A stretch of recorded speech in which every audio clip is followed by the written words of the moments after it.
આજે 13મી જૂન 2024ના રોજથી રાજ્યભરની સ્કૂલોમાં શૈક્ષણિક કાર્યની શરૂ થયું છે. તો શાળાઓના પ્રથમ દિવસે જ બાળકોના કલરવથી કેમ્પસ ગુંજી ઉઠ્યા હતા. નાના ભૂલકાઓ પ્રથમ વખત સ્કૂલે આવતા તેઓનું સ્વાગત પણ કરાયું હતું. તો કેટલીક જગ્યાઓ પર ભૂલકાઓના પગની છાપ પણ લેવામાં આવી છે. આજથી નવા શૈક્ષણિક વર્ષની શરૂઆત થઈ છે.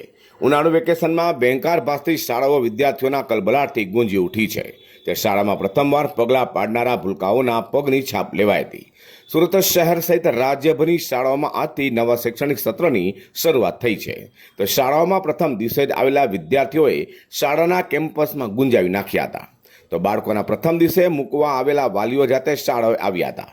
નાના ભૂલકાઓ રડતા પણ દેખાયા હતા, ત્યારે કેટલાક બાળકો ખુશખુશાલ આજે જોવા મળ્યા હતા. તો શાળાઓ દ્વારા પણ વિદ્યાર્થીઓ પ્રથમ દિવસે શાળામાં આવતા તેમનું સ્વાગત કરવામાં આવ્યું હતું. નમસ્કાર, હું કુમારી દીપિકા શુક્લા, આચાર્ય પ્રેસિડેન્સી સ્કૂલ. આજરોજ તારીખ 13 જૂનથી શૈક્ષણિક સત્રનો પ્રારંભ થઈ શક્યો છે. ત્યારે સમગ્ર સુરતમાં શાળાઓ આજે વિદ્યાર્થીઓના કલરવથી ગુંજતી થઈ ગઈ છે. એનો આનંદ છે.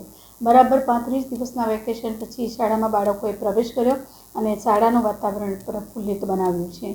ઘણી બધી સુરક્ષાઓના પ્રબંધ વચ્ચે શાળાઓ તૈનાત છે.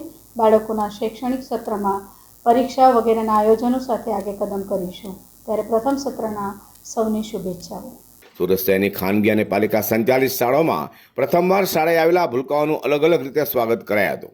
ક્યાંક ઢોલ નગારા સાથે બાળકોનું સ્વાગત કરાયું હતું, તો રડતા બાળકોને શાંત કરવા રમકડા આપવાની સાથે સાથે ચોકલેટ આપીને તિલક કરીને સ્વાગત કરાયું હતું. Bureau report G24 news.